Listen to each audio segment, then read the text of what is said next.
आता या ठिकाणी आपण बोर्डावर पाहतोय की नवोदय म्हणा किंवा स्कॉलरशिप म्हणा, त्यामध्ये या संख्येवरती एखादा प्रश्न तरी असतोच किंवा यावरती एखादा प्रश्न तयार केलेला असतो.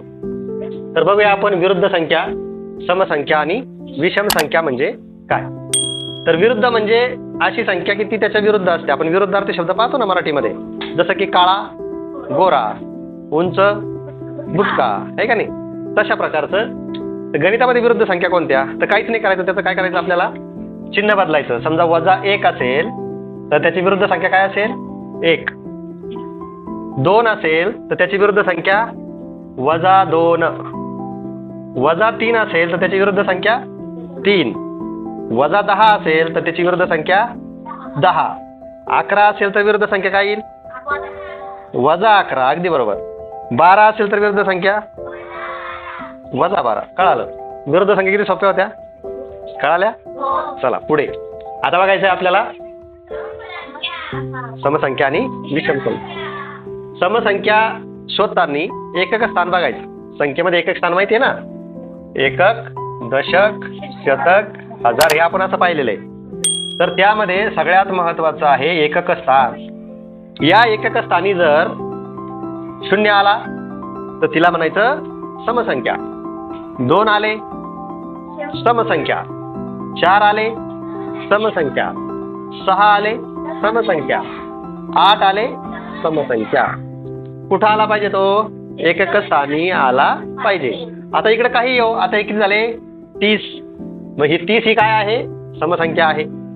आता इथे बघा 412 एकक स्थानी काय आला आहे, 2, म्हणून 412 ही काय आहे, समसंख्या. आता बघा 3334 एकक स्थानी काय आला, 4 आला. 4 ही काय, ही पूर्ण संख्या बरं का. आता या सगळ्या संख्येला म्हणायचं समसंख्या, नुसते 4 नाही. त्याच्या एकक स्थानी काय आला तेवढा बघायचा आणि त्यावरून ठरवायचं की ही संख्या समसंख्या आहे की काय. आता इथे बघा 706 ही पूर्ण 706 काय आहे, समसंख्या. समजा 9098 आहे, ही संख्या पण काय आहे, का त्याच्या एकक स्थानी काय आले पाहिजे, 0, 2, 4, 6 आणि 8 हे संख्या, हे अंक जर एकक स्थानी आले तर त्या संख्येला म्हणायचं. बरं, मग आता मी एक ट्रिकी प्रश्न टाकतो. ही 133 जी संख्या आहे ही समसंख्या आहे का, का बरं, स्थानी 3 आले म्हणून ती समसंख्या नाही. आता बघा समसंख्या तुम्हाला ओळखता यायला लागली. अशीच विषम संख्या सुद्धा ओळखता येते, सोपं आहे एकदम. बघा तसंच आपण इकडे दाखवून घेऊ. एकक, दशक, शतक आणि हजार. एकक, दशक, शतक, हजार. ठीक आहे. तुम्हाला कोटीपर्यंत संख्या आहे बरं का, याचं समजून सांगण्यासाठी मी हजारापर्यंत घेतोय. ठीक आहे. आता बघा इथे एकक स्थानी काय पाहिजे. आता यातून कोण वाचलं रे, 1 वाचला, 3 वाचले, 5 वाचले, 7 वाचले, 9 वाचले, संपलं. मग हे जर का एकक स्थानी आलं तर त्या संख्येला काय म्हणायचं, किती सोपं होतं. आता बघूया.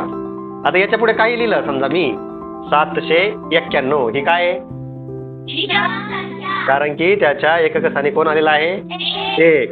आता इथे बघा हे दोन्ही 8 किंवा काय दिसतात ते, जर नुसते 8ला जर आपण बघितलं तर ते सम वाटतात, परंतु ही सगळी संख्या काय, 883.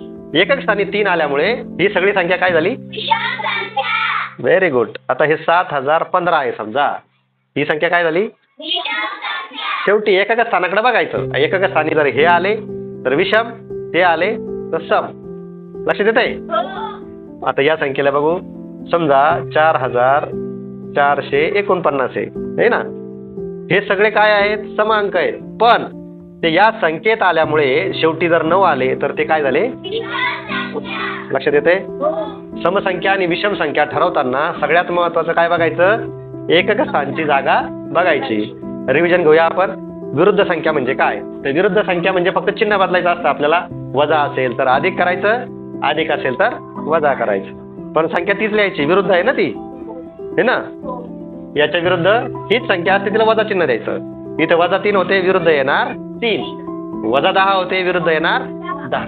अधिक 10 आहे बरं का ते, इथं मी चिन्ह लिहिलं नाही, परंतु त्याचं चिन्ह काय असतं, अधिक. ज्याचं चिन्ह लिहिलेलं नाही त्याचं चिन्ह असतं अधिक. हे अधिक 12 त्याचे झाले -12. विरुद्ध संख्या कळाल्या. ठीक आहे. 100 पर्यंतच्या विरुद्ध संख्या लिहून आणा. आता मनाने घ्यायच्या कशा तरी तुमची. तुम्हाला वाटलं समजा आता 77 घेतले मी तर लगेच त्याची विरुद्ध संख्या 77 लिहायची. समजा -98 घेतले मनाने घ्या विरुद्ध संख्या 98. ठीक आहे. अशा 1 ते 100 पर्यंत कोणत्याही 20 संख्या घ्यायच्या आणि त्याच्या विरुद्ध संख्या लिहायच्या. पुढे बघा आता समसंख्या. समसंख्या पाहिल्या आपण. एका स्थानी काय आलं पाहिजे? 0, 2, 4, 6 आणि 8 हे आलं तर समसंख्या. आता इथं बघा हे 3, 3, 3 जर याची दर्शनी किमतीचा विचार करून पाहिलं तर 3 काय वाटतात आपल्याला? विषम. परंतु याच्या एकक स्थानी 4 आल्यामुळे ही सगळी संख्या काय झाली? सम झालेली आहे. तसंच विषम संख्या. याच्या एकक स्थानी काय आलं पाहिजे? 1, 3, 5, 7 आणि 9 आलं पाहिजे. तर त्यांना म्हणायचं विषम संख्या. कळालं? याच्यात काही अडचण कोणाला नाही. आता याच्या पुढच्या घटकामध्ये आपल्याला बघायचंय मूळ संख्या आणि संयुक्त संख्या.